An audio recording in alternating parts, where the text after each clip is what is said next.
Recently हमारे पड़ोस के अंदर एक घटना हुई जहां पर दो मांगने वाले साधु के वेश में एक महिला के घर पर आए और उन्होंने कहा कि हमें खाना या चाय दे। तो उसने ऐसा करने के लिए हाँ बोला, उनको अंदर बिठाया और वो अपना खाना चाय बनाने लग गए। कुछ देर के बाद जब देखा तो उनके घर में जो वो दोनों महिलाएं थी वो तो एक चेयर पर सुन्न तरीके से बैठी थी और उनकी पूरी अलमारियां खोल दी, उनके सारी चीजें खोल के रख दी। और जब कोई उनके घर पर कोई बाहर से आया तो उन्होंने देखा कि ये कैसे अलमारियों से सामान पूरा खिंडा हुआ है। तो ऐसा देखने के बाद वो चिल्लाया और वो जो दो साधु थे वो वहां से भाग गए और उनके भागने के तुरंत बाद ही उन दोनों महिलाओं को अचेतना से चेतना आ गई। अब उनसे पूछा गया कि क्या हुआ, तो उन्होंने बताया कि वो जो दो साधु थे उन्होंने सबसे पहले खाने के लिए चाय पराठा मांगा। उसके बाद में उन्होंने कहा कि ये आशीर्वाद है, इसे अपने घर के मंदिर में जाकर रख दे और इतने में चाय पानी बना दे। तो जितने में वो चाय पानी बनाने लगी और वो जो चीज जो भी उन्होंने दी थी वो उनके मंदिर में रखी। तो मंदिर में जैसे ही वो स्थापित की तो उन दोनों जो महिलाओं को एकदम से चेतना उनकी चली गई।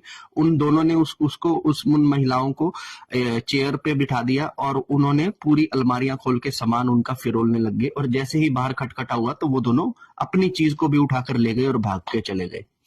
अब देखिए, इस तरह की घटनाएं हमारे भारत में अगर आप देखेंगे तो पिछले कई दशकों से होती जा रही है। तो कुछ चीजें जो मैं आपको रिकमेंड करना चाहता हूं कि जब भी आपके घर पे कोई साधु संत या बाबा आए, मैं ये नहीं कहूंगा कि आप उसका अपमान करें। सबसे पहली चीज तो आप अपने घर के बाहर ही उसे कुछ खाने को दे दे या फिर कुछ पैसे दे दे, लेकिन अपने घर के अंदर उसे कभी भी ना उठाए। ठीक है।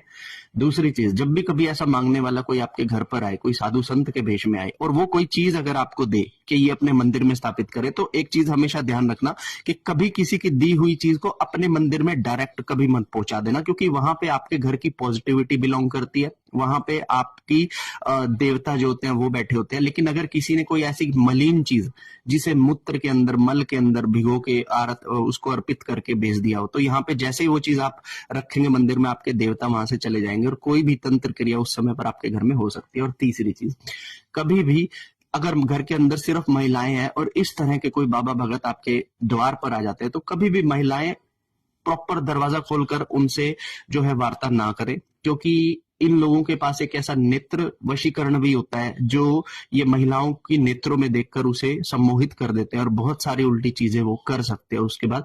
तो थोड़ा सा ध्यान रखिए, क्योंकि समय बहुत खराब चल रहा है। तो अगर आपके भी घर में कोई इस तरह से साधु संत आते हैं तो कोशिश कीजिए कि कुछ रुपए निकाल कर आप उन्हें दरवाजे से बाहर पकड़ा कर चला दीजिए, या जो भी खाने का अगर पड़ा है तो वो उन्हें बाहर ही दे दीजिए, लेकिन अपने घर के अंदर या फिर अपने घर के मुख्य द्वार पर उन्हें कभी भी ना बिठाइएगा।